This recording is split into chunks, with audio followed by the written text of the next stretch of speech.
we got snow. It was really pretty, but it's already melting, and I went and walked around in it for a little bit and came inside, made a cup of coffee, and started to make some art. So we're jumping back into pastel pencils today. So I already did a video showing my first time trying this out, and it was a very smudgy experience, but I learned a lot, and so I wanted to come back to it and recreate basically the same image, but with the knowledge now that I know how to do things differently.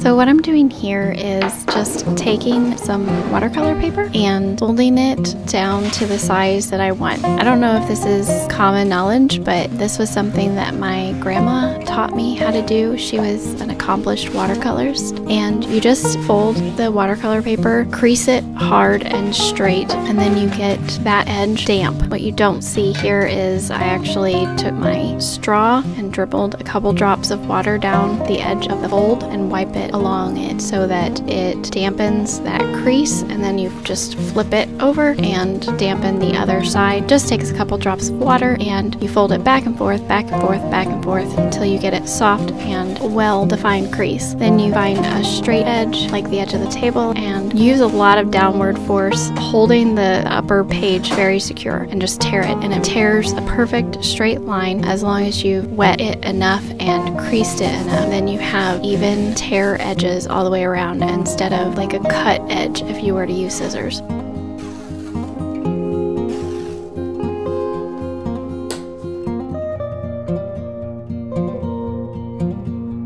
I saw like 3 30-second video clips of people doing pastel art. That makes me a professional now, right? But not actually. But what I did notice was that they never touched the paper with their hand. They never rested their hand on the paper while they were doing the art. They held the pastel away at the end and just like dribbled it across the paper. So I attempted to do that this go around. Throughout it, you'll notice that I did actually drag my sleeve through it. So in part of it, I freaked out because it was already smudgy when I was trying not to smudge it.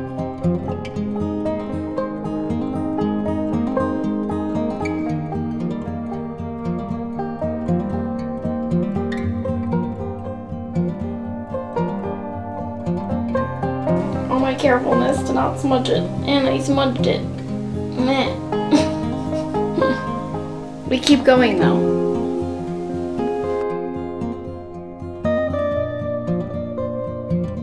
So a few other things I noticed about that minute and a half of pastel artists is that they had really textured paper, so that's why I decided to not go with my sketchbook this time and grabbed this real heavyweight watercolor paper that had a real nice texture and grit to the paper. So it really grabbed hold of that thick pastel-y color.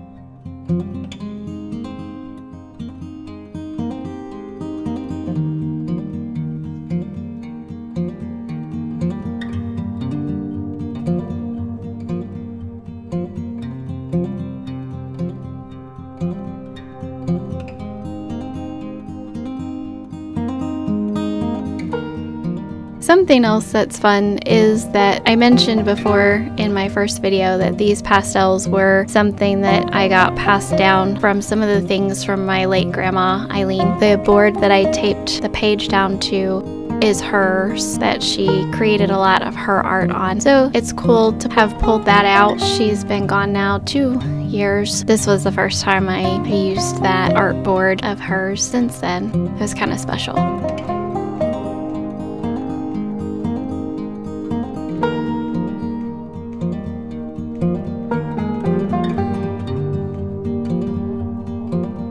Something else I made sure is to tape down the paper, just in an effort to not touch the paper as much as possible. So having it taped down secured it and made it to where I didn't have to handle it as much during the actual drawing process.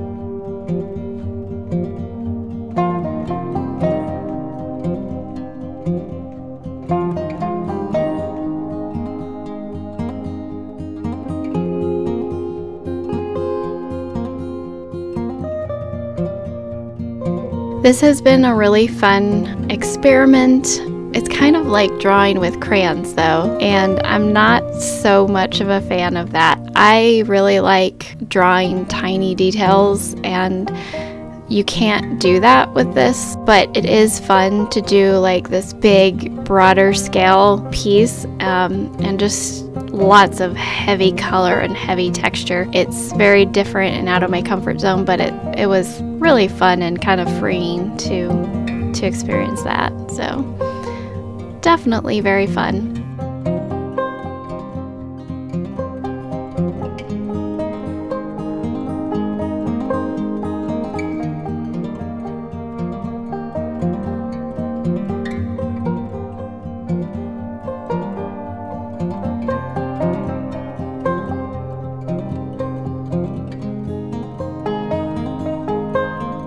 Here's our result. There's no muddiness. All of the colors are real defined and separate, and that texture is there. That's gorgeous. So I really felt like I was able to achieve what I couldn't in the first try. So I was very satisfied with these results. It was fun. I hope you enjoyed.